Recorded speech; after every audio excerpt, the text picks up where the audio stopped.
Hey guys, and welcome to another Patreon exclusive video for Final Down with myself, Jim, Punk Raider, and Denver Dave. Although on the recording last time it messed up, I did point the right way, but they was trying to I don't stick care. me on that one. Doesn't matter. I care. Around there somewhere. On this video If you today, point guys, downwards, everyone knows you're referring to a Broncos fan. Just go like that, and it's fine. Yeah, down the bottom. For this Patreon exclusive video, the regular season just finished, so we have come up with some more categories to award. We're going for surprising things this week. So we're going to look at the our nomination for the most surprisingly good team, the most surprisingly good player, the most surprisingly bad team, most surprisingly bad player, and also the shock of the season in terms of a game result. Yeah. Not Antonio Brown doing star jumps out of the stadium. That blew me away. Spoilers. Well, can't have it. Can't have it. Otherwise, I would have kept that quiet. So we're going to start with the good, and let's start with the surprisingly good team. Dave. I was thinking about, so for me, it's achievement minus expectations. So there's lots of teams who have done very well this season, but I want to move to the beginning of the season when I said, Saints fans, your season is over and done with. Now Drew Brees is gone. You're going to fall back into the history of what you were before. They've not done that. They've actually got 9 wins, which many teams can only dream of. When they moved on from Drew Brees, they had already Jameis Winston. When Winston went down and they started playing Simeon and they had Hill, some of the results they've got with those players is a terrific shock, to be perfectly honest. They've got positive points differential. They're on a 2-win streak, and they've got a positive win record, which most of it is down to the defense. Let's not pull any bones about it. Their defense is the strong part of their team, but they've been a big old surprise for me. A lot of other teams, I think, have done relatively what I thought they would. But yeah, I think the Saints are a big shock for me in a positive way. It's interesting because they ended up with, was it 8 and 9? 9 and 8. 9 and 8. Yeah, that was way ahead of what I thought they were going to get. Way ahead of what I thought they were going to get. Even halfway through the season, that's the thing. It's what I thought at the beginning of the season and even halfway through, and they've still surpassed what I thought they were going to. No, I thought they were going to be absolutely pants, but no, they've ended the season being a jolly good team, to be perfectly honest. I think they've been fine. Punk? I've gone for an interesting team. For me, this is a team that started the season as a little bit of an unknown quantity, really. I think if we go back, and eventually we'll go back to our preseason picks and kind of tally up what the records were and everything else. And I think this team probably far exceeded my expectation of them. Are very young, and the fact that an NFL team can play without a quarterback is pretty remarkable to me. So, big up to a playoff team in the Philadelphia Eagles. Ooh. Can I just say, just for the record, they've got the same record as the Saints, just saying, and the Saints are a worse team. Saints are a worse team. Well, yeah, but record isn't everything, is it, Dave? I'm just saying. No. As a Broncos fan, it's I think the major rebuild that the Eagles undertook in the off-season, I really wasn't sure how they'd come out of this. They really felt like they could be a 3-win team, but I also thought they might sneak to 6 or 7. Actually making 9 in the playoffs in the NFC, which, unlike the AFC, hasn't been completely insane this year, has kind of gone with form a little bit more. To me, it just is testament to the fact that actually, if you get the right young players together and coach them well, then they can do something. Mm-hmm. So yeah, I think my most surprising good team this year has definitely been the Eagles. Yeah, I think the big positive that you would have ahead of the Saints is the fact that the Eagles have got a rookie head coach. So with all the changes they had with their rookie head coach, it makes you think they're really going to be in trouble. But no, they've done well. Especially they've done well on the road. They won 6 games away from home. There aren't many teams in the NFL that have done that. No. So yeah, they're very good. I have a different one though. Yours is going to be the bloody Steelers, isn't it? Go on. Dave, you're not supposed to read what I've got here Surprisingly before. good team. Exactly, always good.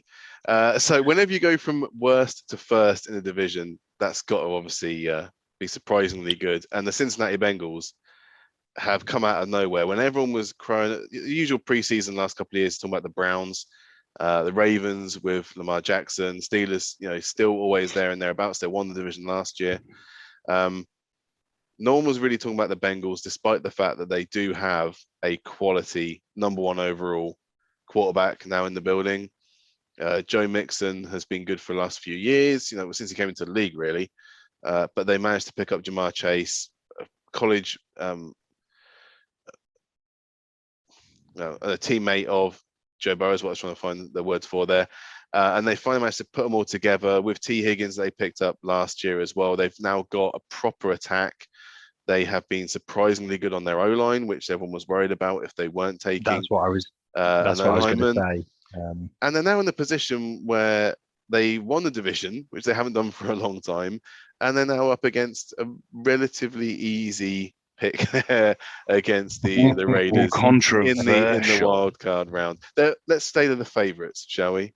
And they have the home tie in the home field advantage. So yes, I've been absolutely blown away with what the Bengals did. I don't think anyone saw them winning the division and being quite as explosive as they were going to be. So, yeah, I think you mentioned that they haven't won the division in quite a long time. It was actually only 2015 the last time they won the division. It's just that they've been so bad since then. But they finished third, fourth, and now they've gone first. But I agree. I think we all thought that the Bengals could be dangerous if they could protect the quarterback. Because I think I remember us saying in our draft special that we did is, what's the point in drafting a wide receiver when your quarterback's going to get killed trying to get him the ball? Well, I agree with the pick. But the offensive line has held up brilliantly. So a lot of the praise has got to go to those guys. So, yeah, I mean, I'm all in for saying that the Bengals have far exceeded expectations. Yeah, going on to them. Yeah, no, good picks, everyone. 3 good picks. Yeah. I was hoping to tear into a couple of yours, but no, they're good picks, surprisingly. Let's do surprisingly bad then. Let's the surprisingly bad team of the year. Can I go last? Because I've got 3 nominees that I want to mention. We might have the same pick, all of them really. We might do. To be fair, I mean, for me, there's only one team that kind of stands head and shoulders above everybody else in disappointment, and for me, that's the Washington Commanders. So, seconded. I think Jim. Yeah, I think after the way they finished last season and the fact that they took the Bucks so far in that playoff game, gave me massively high hopes for this year. So much so that, in fact, in my preseason ACCA of division winners, I had them winning the division above the Cowboys. Mm-hmm. But they've just been terrible. They've really. I mean, the offense hasn't really got going. They've still got the same pieces from last year. There's no reason as to why. I mean, it shouldn't be working. But, I mean, but that was halfway through the season, and the defense wasn't doing a lot at that point anyway. Losing a pass rusher, even though he's extraordinarily good, it shouldn't wreck your entire season. No. Well, their season was wrecked before that. Their season was wrecked well before they lost Chase Young. I mean, they've just been disjointed. They've not been able to sustain drives. I for whatever reason, I just had high hopes for Washington this year, and they've fallen well short of them. Yeah. Jim, look, you had your hand up. It looks as though you've gone for the same. I have gone for the Washington Snyders. Completely unforeseen, that one. They had a pretty solid draft as well, and I was expecting them to push on from what they've done last season, where they, in a very weak division, which it was last year, I expected them to push on and still at least win their division games to give them a good chance at getting into the playoffs again and having a better run at it. Even although I suppose I was looking at Ryan Fitzpatrick maybe having a good season for them, that got taken away straight away before a proper ball. It was the first quarter of the first game, absolutely typical. So that must have thrown them off to an extent, but I didn't expect them to be as limp on defense as they were. And to see the allow the Cowboys to rumble through and clinch the division, then the Eagles to come through. Like I said, it's crazy that it's crazy that 2 NFC East teams have gone through to playoffs, and even more crazy that one of them isn't the Washington football team. So Yeah. they have to be my surprise ones as ones that I expect to do so much better than they did, and nowhere near it. So I've gone for 3, and I think you're both right. Do you think you're both right? I've gone for 3, none of which are the Washington Presidents. Okay. I've gone for 3. I want to tell you all 3, and I want to tell you why I've gone for the team I've gone for, but I want to do it briefly as well. All right. So my 3 teams were the Chargers, the Browns, and the Seahawks. The main reason being that with the Chargers, they've got all the pieces. There are no excuses, and yet they're still underperforming. They lost against the Texans, they lost against the Vikings, they lost against the Broncos, they lost against bad teams. They lost when it mattered against the Raiders when they had the opportunity to do it, and they fundamentally flunked it. But you have to let them off because it's the Chargers and it's what they do. I'm disappointed with the Browns because they've got all the pieces they need. They just haven't. I considered the Browns as well. I did consider the Browns as that option, but I just going into the season, I just thought Washington were. Yeah. I was a little bit higher on them. Yeah, and then the team I'm going to go for is the Seahawks. Now, part of it is because we're so used to them being bad and Russ saving them, and they've lost games. People will say, okay, Russell's been injured in certain games, but let's not forget that Russell Wilson has played a lot of games where they've still been surprisingly bad. And they've ended the season. The Chargers have ended with 9 wins. The Browns have ended with 8 wins. The Seahawks have ended with 7. And I know they're in a difficult division, etc., etc. But let's not forget they have one of the biggest advantages in football, where they've got an extraordinarily loud stadium, and most teams have to travel thousands of miles to get there, and it's in the horrendous rain. They've just been awful. They've won 3 home games this season. It's not good enough. I think you're right by normal standards. Seahawks are my most disappointing. I think you're right by normal standards. I actually predicted the Seahawks only get 5 wins this season, so it wasn't surprising to me they were bad. They actually got 7, so they got more than I thought they were going to before the season started. Los Angeles, you could have had you're surprisingly good. Almost. The Chargers, I thought they were going to go 8 and 9. They went 9 and 8, but they still didn't make the playoffs. So that was again fairly close. Actually, it was the Browns I thought were going to get 10 wins, and then you got 8. So they, out of the 3 of them, they're the ones that didn't win as many as I thought they were going to. But there wasn't that much of a discrepancy between what I thought before the season started. It's not just record either. It's what is your anticipation. I think they burned me on more predictions than probably any other team, because you think, well, the Seahawks should win that because they've got Russ and they've got a decent defense, and they've got quality wide receivers, Tyler Lockett and DK Metcalf as a 1-2. I'm not going to say it's as good as it gets, but it's bloody good. That's not a bad 1-2 whatsoever. And having Russ throwing the ball, they should be able to get vertically down the field, and they've just not been able to done it all season. It's been absolutely pants, and that's why in the Patreon we did a couple of weeks ago, we were saying there is the possibility that we're going to be seeing a head coach change in Seattle. Still might happen. They've just massively underperformed. I think if it does, that will be a retirement, like Dave Gettleman. Could be. Yeah. Well, he says at the moment that he wants to keep going. Honestly, I think Carroll should step aside now. I agree. Okay, so those are the surprisingly good and surprisingly bad teams. Now let's knuckle down into the surprisingly good and surprisingly bad players. So let's start again with the good. Let's go with the surprisingly good player for this year. Who wants to go first? I'll go first. Cooper Kupp. I knew he was good, but bloody hell. Was he surprisingly good? I mean, yes, I didn't think he was a 1,900-yard receiver. If you'd have said with Matt Stafford coming in, he's going to get 1,000, maybe 1,200 yards, I'd be like, yeah, solid, good. Good shout. I would have said with Matt Stafford, he's going to be a 1,900-yard receiver. Maybe not 1,900, but he'd certainly be up there. You know what I mean? He was always going to get more yards this season than he ever did with Goff. So yeah, I agree. I didn't think he'd be knocking on the door of Megatron's record. I mean, I really, really didn't. I think I've been closer to his stats because I've got him in almost every fantasy team that I got. So I'm obviously a fan of his. I just didn't see him having this big a season, and it's been consistent in every single game. But yeah, for me, he's had a career-defining year. So yeah. I mean, obviously, his stats bear that out as well. So, yeah, well done to him. Okay. I've picked 2 players, both from the same team. Okay. One's a special teamer, and one is, funnily enough, a wide receiver. Don't pick So- your Raiders. Don't go. Oh, Don't go don't Renfro and tell Carson. me Don't who you I do picked. it. Don't do it, man. So Daniel Carson Henry Ruggs. Oh, has made 40 of 43 this season, which is 93%, and is the second best field goal percentage amongst 3 kickers to make 40 field goals in a single season in the last 80 years.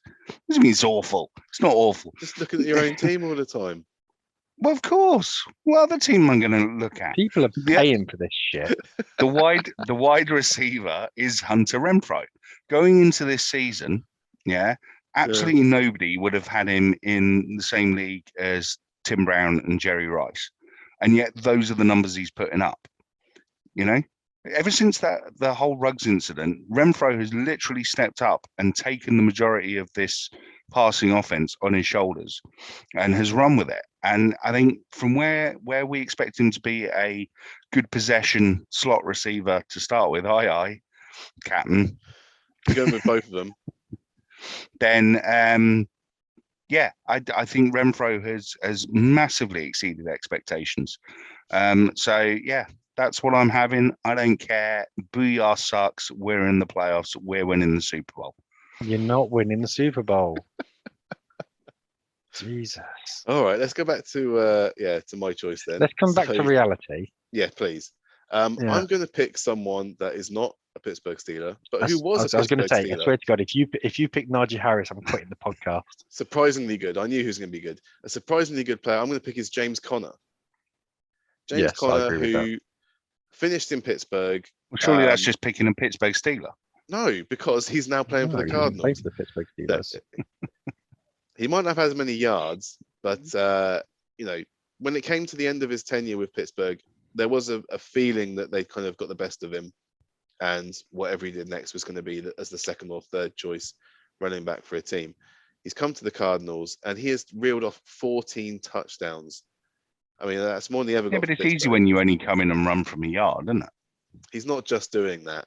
The way he's played, the consistency he's had, I've been really impressed with him. He's been up there as one of the top touchdown scorers on the ground this season. So, yeah, as a surprisingly good player, because I expect some of the elite players to do it, but I did not expect James Conner to come through and have those kind of stats. So that is that's my pick for surprisingly good player of this season. I mean, he's had a great year. He's in a contract year as well. So he signed a 1-year, $1.5 million deal, which probably goes towards what the expectations of him were. I think Punk, there's a level of truth of what you've mentioned about him punching it in from a yard. But you know what? There's a million teams in a million seasons who've had trouble punching it in from a yard. Oh, yeah, so no, there's absolutely. Nothing wrong. There's nothing wrong with Gore that. made a career of doing that. There's nothing I wrong with mean, it. when he left the Steelers, he was massively injury prone, and that was the thought, wasn't it? He's had injury no one's issues going this to pick season him as up, well. and he has. He'll get a big old contract. It'll be, it'll be one of those as long as you're fit contracts. I don't know who it will be with, but it will be with someone, and he deserves every penny of it because for a long time he was leading the NFL in terms of rushing touchdowns. I don't know if he ended it with the most rushing touchdowns. I can't remember the stats on that. But no, in terms of impact above what we thought, I completely get. So he finished joint second with Damian Harris from New England, who had a very, very good season, behind Jonathan Taylor, which is nothing shabby. Average 50 yards a game.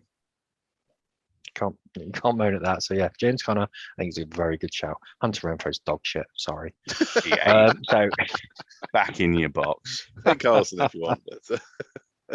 Yeah, take Carlson. Take Carlson instead. I'm taking Renfro. Okay. Right, so now it's time to look at the surprisingly bad player for this year. Who wants to do that one first? Shall I go? I'll go first on that one if you like. Oh, go on then. First. You go first. We'll all go first. I'll just go say first. it all at the same time. And see I want to go first. Right, I'm going to tell you. Then you go. DK Metcalf. Interesting. I did think about him. DK Metcalf. I didn't. Blew hot and cold, and when he was cold, he was invisible.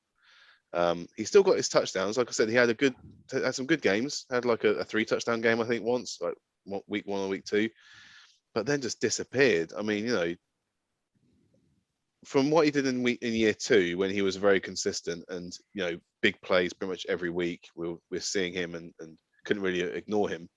This season, as well as the Seahawks going backwards, he didn't seem to step forwards and be that go-to guy, So that's mine from my feeling of kind of surprisingly bad players, because I expected him to be just as good as last season, if not better, and I don't think he was consistently as good as he was last year. I mean, just to say, he did get 12 touchdowns this season. Yes. He only had 75 receptions the entire year, less than 1,000 yards, and he's 4th in number of touchdowns. So, but they felt like they were weighted onto, like, it wasn't just a 1 touchdown game. It was like you either got 2 or 3 or you got nothing. I think one of the problems that it was just a feeling. Are you just disappointed that you didn't do anything for your fantasy team on those weeks? He's not in my team. He's not in my team. Not in any of my teams. What I will say with Jim is that he's right that we didn't see. So if I go to week, it was against the game against the Saints. He had 2 receptions for 96 yards, 2 big plays. We didn't see enough of that.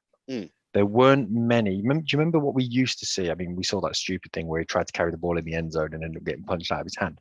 But we saw it click onto Seattle in red zone, and you'd see, now we've got DK Metcalf for a 97-yard reception and stuff. It was ridiculous things like that. We didn't see enough of that.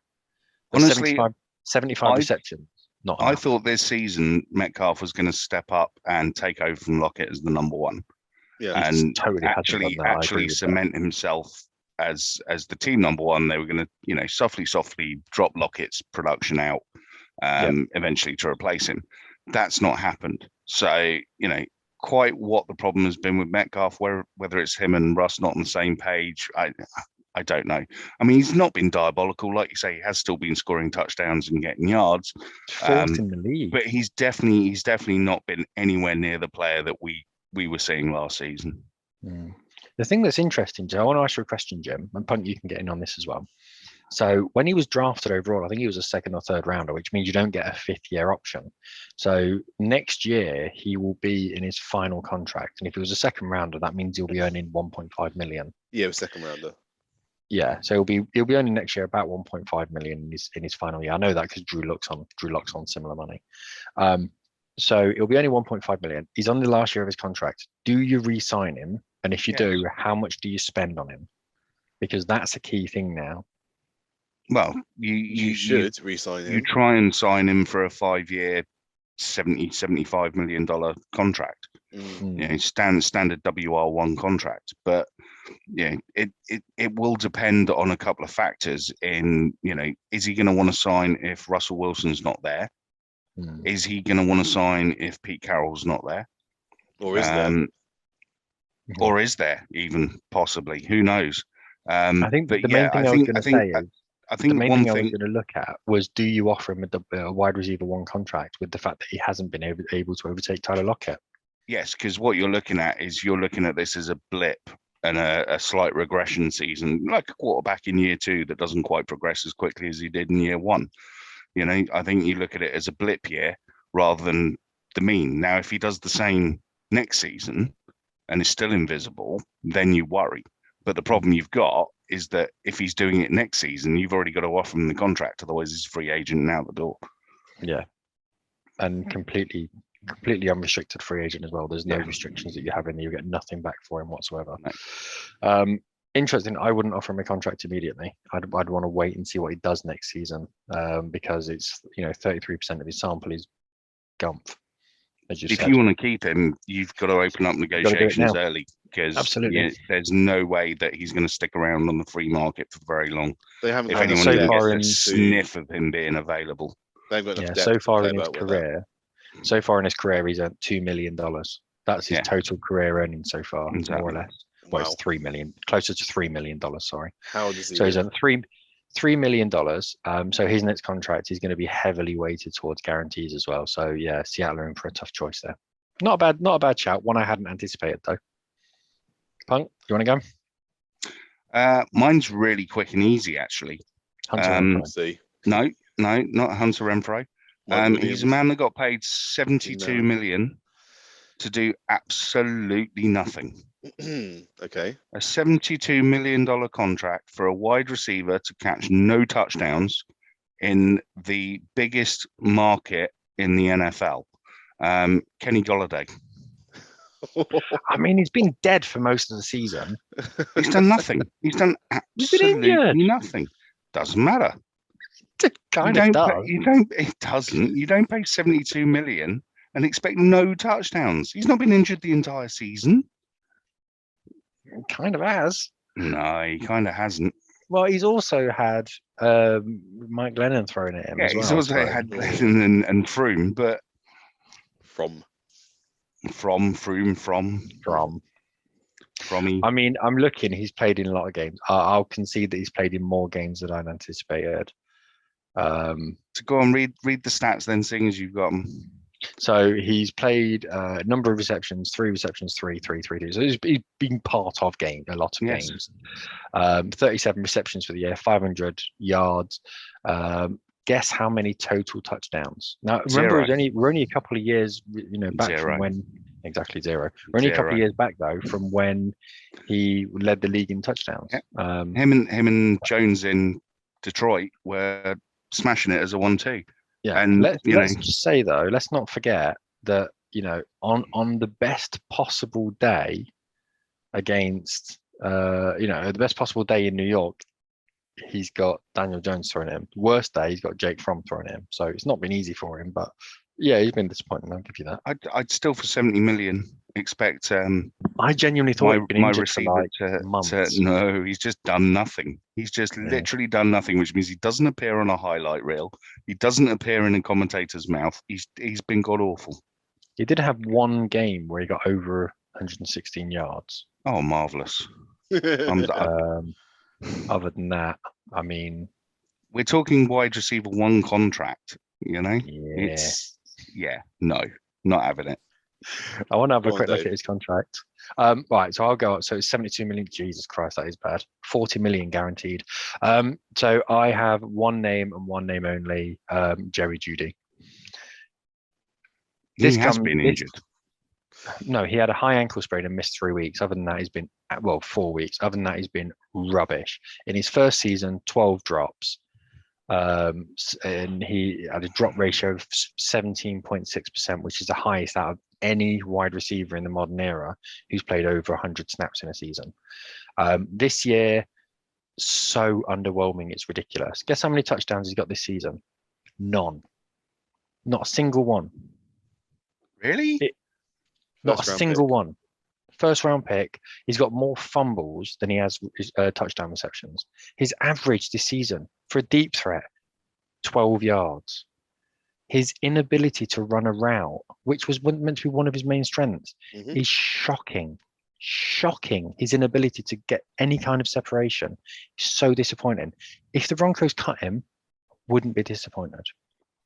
Wow. Genuinely, he's such a disappointment. The 3 main wide receivers coming out of that draft now, well, I'm going to forget Henry Ruggs because that was a car crash. But Ooh, too soon. that was not intended, but that was, let's gloss over that situation. So you're looking at Jefferson, you're looking at Jerry Jeudy, and you're looking at Matey Boy in Dallas. Why am I forgetting his name? CeeDee CeeDee Lamb. Lamb. CeeDee Lamb. Would I swap him for CeeDee Lamb? Yes, 100%, absolutely. Would I swap him for Justin Jefferson? Yes, absolutely. What's the 1000%. gap? What's the gap between those 2 guys and Jerry Jeudy? I'm asking you 2 guys. It's Most vast. quarterback. It's a gaping chasm. It's not quarterback. necessarily because it's his inability to create separation and almost go for the ball. The amount of times he was, work the it amount out. of CeeDee times Lamb's, he was the first read for Teddy Bridgewater. He was the first read, and Yeah, but he was Teddy hasn't never played. open. Never And open. He has. but Teddy hasn't been playing for the last few weeks, has he? So it may well be that Jeudy doesn't have that kind of rapport with Drew Lock to be able He to played the actually entire season. call The him year the before number with one. Drew Lock. the entire season the year before with Drew Lock. Really? And I'm I sorry, suppose Kendall he did. Hinton played the game. if Tim Patrick can create separation and actually get results, there's no reason why Jerry Judy can't. He's been so disappointing. That's fair. Sorry, he just That's has. fair. All right. He's had personal no bias there. 100-yard games, none at all, no touchdowns. His longest reception for the entire year was 40 yards, and that was against the Raiders. Oh. That's it. I have also That thought of is- one other immensely disappointing player, just very quickly. Julio Jones. Go on. 1 touchdown all season that came on the last game. Yeah, but he used to do Yeah. that. He used to do that with Atlanta, though. We'd get a Yeah, but he'd million have the yards. yards. And He'd no have the touchdown. yards, man. Didn't have the What's his yards this season? He's not got them. Not on. No, not on my really. fingertips, but no. Whatever. Yeah. Just He was injured for a little bit as well. bloody awful. Anyway, yeah. So that's that. The last one, very quickly, then. Shock of the year. In terms of results, I'm going to go very quickly. That last game for the Colts, where the Jags suddenly became a football team, has got to be it, because it allowed both my beloved Pittsburgh Steelers and those Oaklandy, Los Angeles. Nah, we had it in our hands anyway. We had it in our hands. We Not if the weren't Chargers relying won. on the Colts and the Jags to do anything. Well, for me, that was the biggest shock. I can't believe that happened. So that's my biggest shock of the year. The only thing that takes it away is that it was last game of the season, and last game of the season, weird shit happens. But the Colts did Yeah, have to but win not to that. get in. So I mean, they literally nothing game choked for them. themselves to death. It was Yeah. it was one of those ridiculous scenarios where they just couldn't get themselves up for it. yeah, it wasn't a meaningless game yeah. for them. If it wasn't such an obvious one, I would have gone for it myself, I think. It's actually worse Um, because the Jags risked not getting the number 1 overall pick. So they had the most to lose by winning the game. That's true. They had even That's less very reason to true. win that game, and they went out and That's true. smashed it.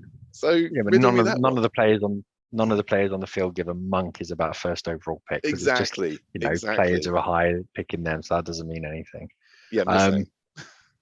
I can't necessarily say that I disagree with that, but it's because it was last day of the season. I'm going to go for a team that is close to my heart. I'm going to go for the Detroit Lions beating the Arizona Cardinals. At that point, Detroit had 1 win. Arizona had 10. Arizona were resounding favorites. I think this destroyed everyone's accumulator. Guess who the lead rusher was for the Detroit Lions on this day? Yep, Craig Reynolds.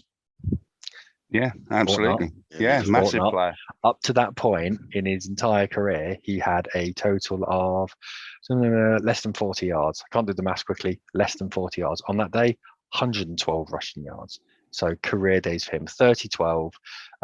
Jared Goff was damn near perfect, 21 of 26, 3 touchdowns, and the Cardinals were far from perfect. And it wasn't just that the Cardinals, we have those games like, when Dallas lost to the Broncos and Dallas beat themselves and they're just doing stupid shit and the Broncos just happened to be there to pick up the pieces.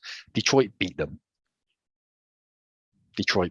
That's the issue. And the Cardinals, this ruined everyone's accumulator. No one saw this. Upset the season for me. The Lions beat the Cardinals. I mean, yeah, blows your mind. It's a great shout. Punk, Yeah, what you doing? Shock of the season for me. I've not actually gone with a score or a game as such. Shock of the season for me was that there was a head coach allowed to legally almost murder a rookie on a football field. What Matt Nagy did in Chicago It was attempted was murder. just literally attempted murder and absolutely criminal. I mean, the Chicago fans were quite rightly up in arms about it for about a month afterwards. What game was that? What was the fixture? Because I remember it was Chicago, but I can't remember who they played. I wanted to say it was the Niners, but I'm not sure it was. Was it the Rams? Was it the Ram? It was someone with a half decent defense, and Yeah. he was. I mean, it's unbelievable. Go back and watch it now, and you're just wincing every single play because the poor kid's gonna die. Yeah.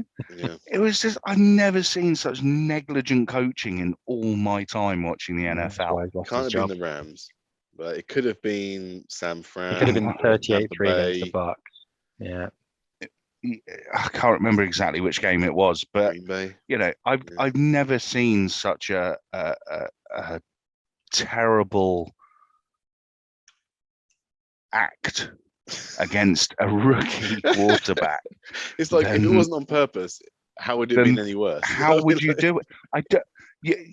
To plead incompetence, he should have been fired on the spot. He really should have been fired on the spot. This is not a game that you can mess about with.